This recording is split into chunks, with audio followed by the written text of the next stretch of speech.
শ্রী গোবিন্দের দক্ষিণ এবং বাম চরণে যে ঊনবিংশতি দিব্য অলৌকিক চিহ্ন আছে, তার মধ্যে একটা হলো বজ্র।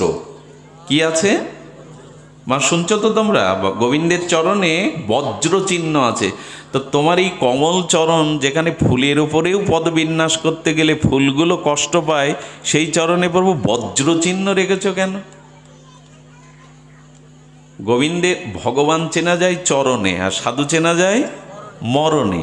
তো গোবিন্দের চরণে যে ঊনবিংশতি দিব্য অলৌকিক চিহ্ন আছে, তার মধ্যে একটা বজ্র। গোবিন্দ বললেন, যে ভজনের দ্বারা আমার চরণে সমর্পণ করে, আমার চরণাশ্রয় করে, আমার চরণে বজ্র রেখেছি কেন? যেন আকাশ থেকে বজ্রপাত হলে যেমন পাহাড়ও চূর্ণ বিচ্ছিন্ন হয়ে যায়, যে আমার চরণাশ্রয় নেয় তার অনাদি অনন্ত জন্মের যে পাপের পাহাড় জমে আছে, আমার চরণাশ্রয় নিলে সেই বজ্রের দ্বারা তার পাপের পাহাড়কে আমি চূর্ণ বিচ্ছিন্ন করে ভেঙে ফেলে দিই। চূর্ণ বিচ্ছিন্ন করে দিয়ে আমার চরণ আশ্রয় করলেই। আচ্ছা, গোবিন্দ বলছেন ধ্বজ চিহ্ন কেন? গোবিন্দের চরণে আরেকটি চিহ্ন হলো ধ্বজ, মানে পতাকা, বিজয় পতাকা।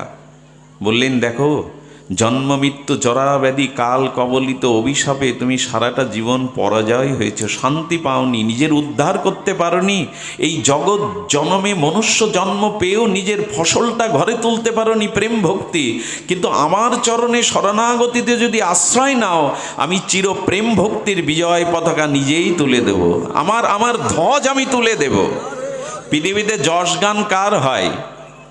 যারা আজকের নেতা, আজকের যারা নেতা দেখবেন তাদের জন্য কত তোরণ নির্মাণ হয়, তাদের নিয়ে বই লেখা হয়, বক্তব্য দেওয়া হয়, তাদের ফুলের মালা পরানো হয়, বড় আসন দেওয়া যায়।